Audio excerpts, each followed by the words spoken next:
Your Excellency, Mr. Ronald Koch, Frau Koch, distinguished guests, ladies and gentlemen, and my fellow Tibetans. 75 years ago, on 6 July 1935, a young boy was born to a poor family in eastern Tibet, who was later recognized as His Holiness the Dalai Lama, the 14th Dalai Lama of Tibet.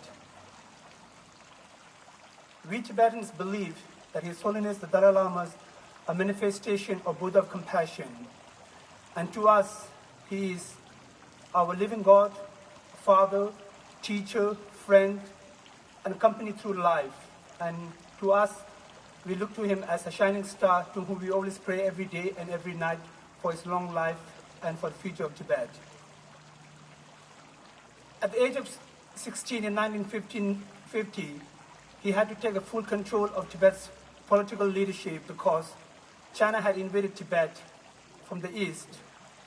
In 1959, sadly, His Holiness had to leave Tibet because the Tibetan national uprising was crushed by the Chinese forces. Over 80,000 Tibetans died in central Tibet.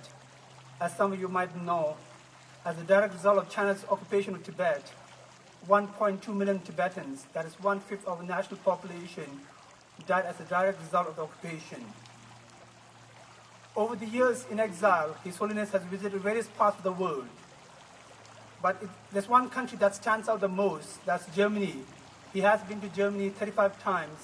As speaker said earlier, that His Holiness was in Frankfurt last year, and in September he will be in Passau. This 35 times visit indicates the tremendous public support and interest for His Holiness Dalai Lama and the Tibetan people.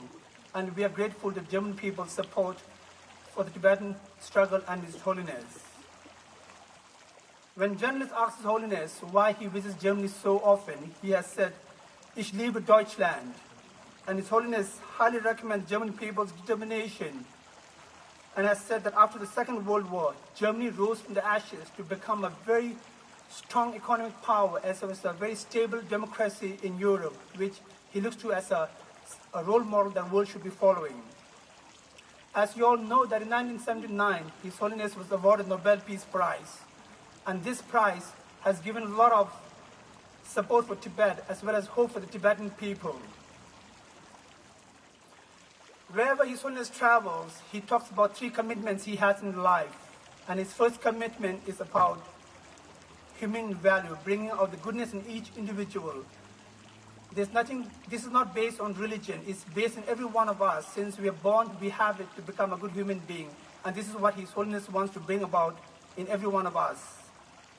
And his second is religious harmony, harmony between different religions. And these are the 2 commitments that he speaks most of the time when he travels abroad. As the Dalai Lama of Tibet, he also talks about the Tibetan issue.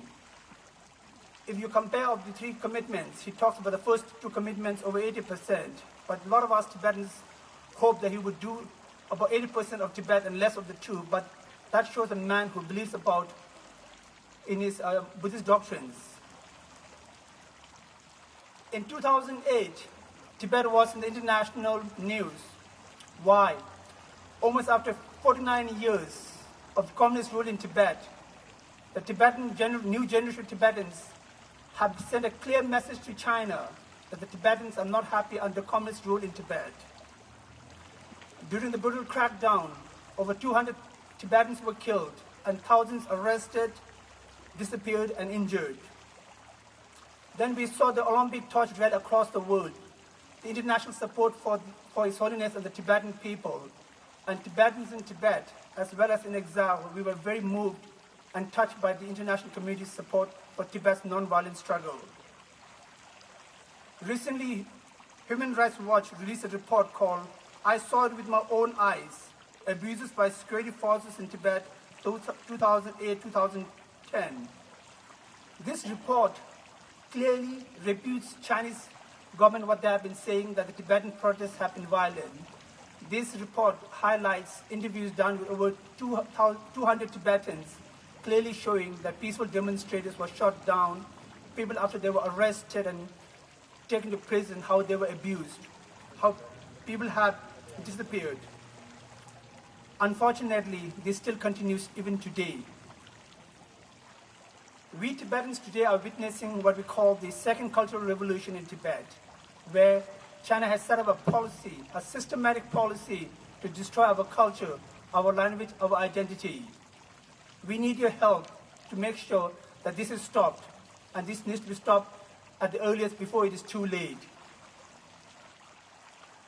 The high-speed train from Beijing to Lhasa every day brings in thousands of Chinese into Tibet. Very few people go back. Tibet has become a Chinese land in the major cities, and it is China's final policy to have more Chinese living in Tibet. So then the Tibet becomes like what you know of in America, the Indians and the Aborigines in Australia. And we are truly worried about the population transfer. Despite all these sad developments in Tibet, what we have seen also recently is the Chinese have been very quietly arresting Tibetan scholars, people who have been prominent in culture and religion, and arresting them for no appropriate reason, but trying to suppress people who have been role models. Last month, 3 brothers who have been involved in protection of Tibetan environment, they have been arrested and sentenced between 5 to 15 years. Despite all these sad developments in Tibet, we have not lost heart. And His Holiness the Dalai Lama has always taught the message of compassion, tolerance, mutual respect, and non-violence. And we believe these messages have become much more important in these difficult times for us. His Holiness has followed the same principles in trying to find a solution to the Tibetan issue. We are not seeking Tibetan independence. We want to be within part of China, within the People's Republic of China, based on His Holiness's Middle Path policy. Why? Because we want to preserve Tibetan identity, Tibetan culture before it's completely destroyed by China. We alone cannot do it. We need your help. Our various proposals to China has not been received positively by China. However, the response from international community, from the governments, have been very encouraging, and we hope that soon the Chinese will see sense in talking to His Holiness. China has no moral legitimacy in Tibet. Legitimacy must be earned by talking to His Holiness the Dalai Lama, but not by using force on the peaceful Tibetans in Tibet. The dedication and suffering of Tibetans to safeguard Tibetan identity, culture, language can never be forgotten. Their resilience and steadfast has given us strength, courage, and belief in the non-violent struggle that His Holiness leads. I would like to thank Friends for a Friend for organizing this 75th birthday for His Holiness in this wonderful gathering. As my friend and we drove down here this early afternoon, I was like really amazed. I said, wow, this is amazing. Thank you, Thomas. Your Excellency, on behalf of the Tibetan people, we would like to sincerely express our gratitude for your support and your friendship over the years.